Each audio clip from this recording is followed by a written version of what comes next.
Assalamualaikum warahmatullahi wabarakatuh. Halo semuanya, hari ini kami akan mempresentasikan pemahaman tentang inteligensi dan perannya dalam belajar.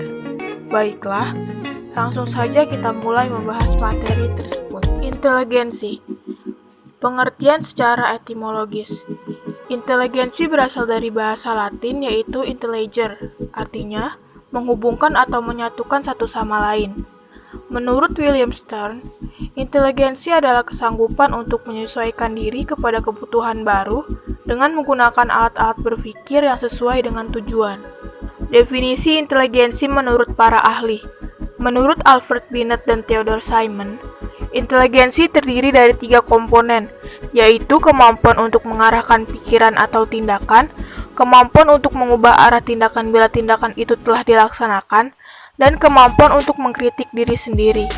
Menurut Lewis Madison Terman, mendefinisikan inteligensi sebagai kemampuan seseorang untuk berpikir secara abstrak.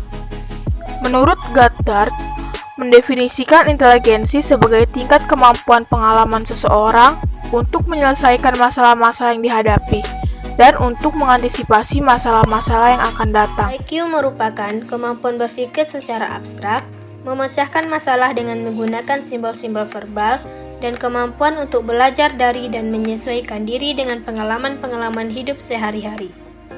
IQ hanya merupakan salah satu faktor untuk mempengaruhi keberhasilan siswa dalam belajar, sehingga bukan berarti segala-galanya dalam menentukan keberhasilan siswa, tapi harus ditempatkan secara profesional guna menunjang proses belajar yang optimal bagi siswa.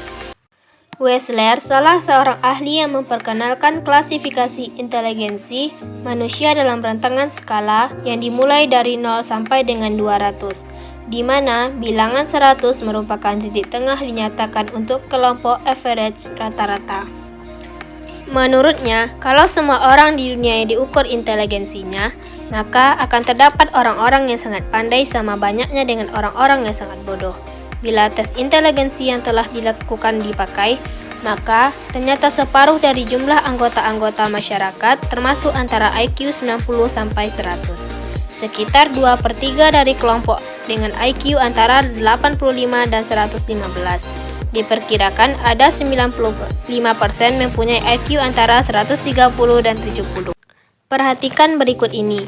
Di atas 140 jenius, 130 sampai 140 sangat superior, 120 sampai 130 superior, 110 sampai 120 cerdas, 90 sampai 110 normal, 80 sampai 90 dull normal, 70 sampai 80 borderline, 50 sampai 70 debil, 25 sampai 50 imbecile, di bawah 25 idiot. Berdasarkan klasifikasi inteligensi di atas, kita dapat mengetahui inteligensi seseorang dengan melalui tes yang disebut dengan tes inteligensi.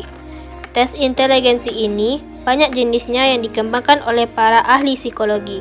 Di antaranya, Wechsler mengembangkan tes inteligensi individual seperti yang pertama, Wechsler-Bellevue Intelligence Scale.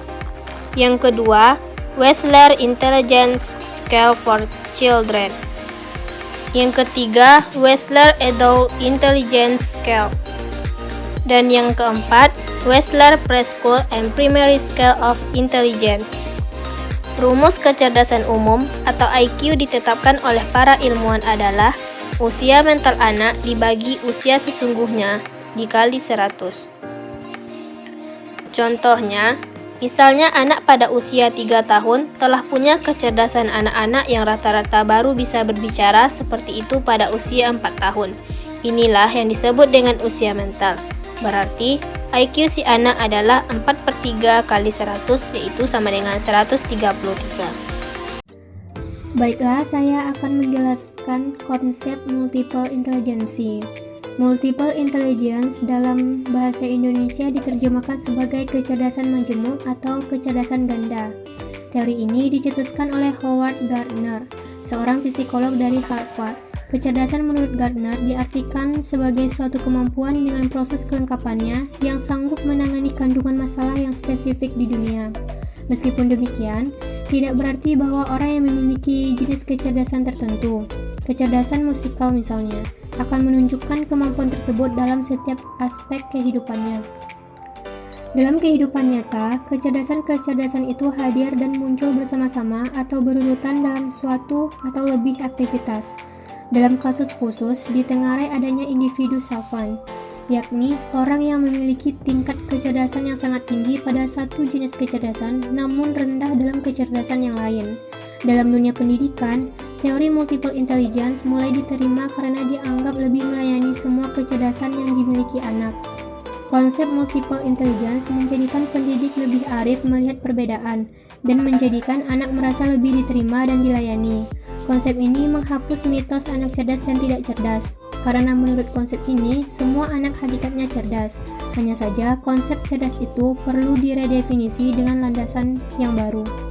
Adapun jenis-jenis multiple intelligence. Yang pertama, kecerdasan linguistik atau verbal, yaitu kemampuan berpikir dalam bentuk kata-kata. Yang kedua, kecerdasan logis matematis, yaitu kemampuan dalam berhitung, mengukur, dan mempertimbangkan proposisi dan hipotesis, serta menyelesaikan operasi-operasi angka-angka. Yang ketiga, kecerdasan spasial visual, yaitu cara pandang dalam proyeksi tertentu dan kapasitas untuk berpikir dalam 3 cara dimensi. Yang keempat, kecerdasan musikal, yaitu kemampuan yang mempunyai sensitivitas pada pola titik nada. Yang kelima, kecerdasan kinestetik, yaitu memproses informasi melalui sensasi yang dirasakan pada badan. Yang ketujuh, kecerdasan interpersonal, yaitu kemampuan seseorang dalam memahami dan berinteraksi dengan orang lain secara efektif. Usaha guru membantu siswa dalam belajar sesuai dengan potensinya. Guru berusaha membimbing siswa agar dapat menemukan berbagai potensi yang dimilikinya, membimbing siswa agar dapat mencapai dan melaksanakan tugas-tugas perkembangan mereka, sehingga dengan ketercapaian itu siswa akan tumbuh dan berkembang menjadi seseorang sesuai dengan minat dan bakat yang dimilikinya. Siswa adalah individu yang unik, artinya tidak ada dua individu yang sama. Walaupun secara fisik mungkin individu memiliki kemiripan, akan tetapi pada hakikatnya mereka tidaklah sama, baik dalam bakat, minat, kemampuan, dan sebagainya. Di samping itu, setiap individu juga adalah makhluk yang sedang berkembang.